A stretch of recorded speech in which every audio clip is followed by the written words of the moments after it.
आज आपण वेटेज बघतोय सायन्स 1चं 10वी बोर्डचं SSC बोर्डचं टॉपिक आहेत 10 S1 मध्ये 10 टॉपिकला प्रत्येक टॉपिकला वेटेज दिलेलं आहे विथ ऑप्शन आणि विदाउट ऑप्शन। सगळ्यात पहिल्यांदा आपण इथे जे बघणार आहे हे आहे विदाउट ऑप्शन। पहिला टॉपिक आहे ग्रॅव्हिटेशन। ग्रॅव्हिटेशनला आहे 3 मार्क्स, विथ ऑप्शन 5 मार्क आहेत। पिरियडिक क्लासिफिकेशन ऑफ एलिमेंट्स दुसरा टॉपिक आहे। दुसऱ्या टॉपिकला 4 मार्काचे वेटेज आहे। जर ऑप्शन सहित असेल तर 6 मार्काचं वेटेज आहे। नंतर आपण तिसरा टॉपिक बघतोय केमिकल रिएक्शन्स अँड इक्वेशन्स। हा चॅप्टर याला आहेत 4 मार्क्स विदाउट ऑप्शन आणि विथ ऑप्शन म्हणलं तर 6 मार्क्स आहेत। ठीक आहे, पुढचा आहे हा जास्त महत्त्वाचा धडा आहे। हा आहे इफेक्ट्स ऑफ इलेक्ट्रिक करंट। याला 5 मार्काचं वेटेज आहे विदाउट ऑप्शन आणि विथ ऑप्शन हा धडा जातो 7 मार्काला। पाचवा धडा आहे हीट। हीट जो आहे हा 3 मार्कासाठी आहे विदाउट ऑप्शन आणि विथ ऑप्शन हा 5 मार्कासाठी जातो।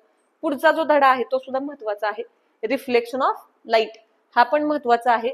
हा सुद्धा धडा आपल्याला 5 मार्कासाठी आहे आणि विथ ऑप्शन हा 7 मार्कासाठी आहे।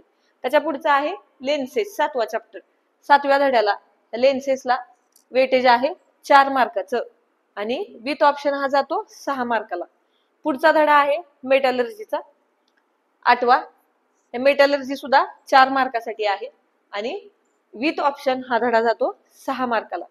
पुढे आहे कार्बन कंपाऊंड्स 9वा चॅप्टर। हा 9वा चॅप्टर आहे हा पण महत्त्वाचा आहे। हा सुद्धा आपल्याला 5 मार्क्ससाठी आहे आणि हा विथ ऑप्शन जातो 7 मार्काला।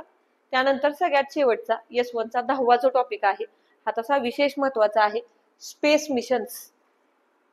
हा मात्र वेटेजच्या दृष्टिकोनातून हा कमी आहे 3 मार्कासाठी आहे आणि विथ ऑप्शन हा जातो 5 मार्काला।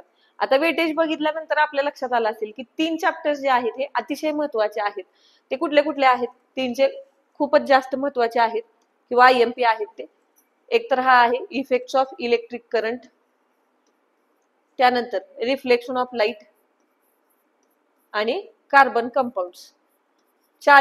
टोटल 40 मार्कापैकी हे 3 धडेच जातात आपले 15 मार्क्ससाठी जातात। ठीक आहे, आणि त्यात जर आपण विथ ऑप्शन बघितलं तर हे धडे जातात 21 मार्क्सला। ह्या सगळ्याची टोटल होते 40, कारण आपला S1 जो आहे हा पूर्णपणे 40 मार्कासाठी आहे आणि जर ऑप्शन सहित विचार केला तर 60 मार्क।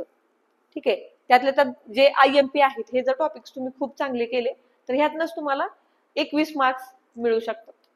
धन्यवाद।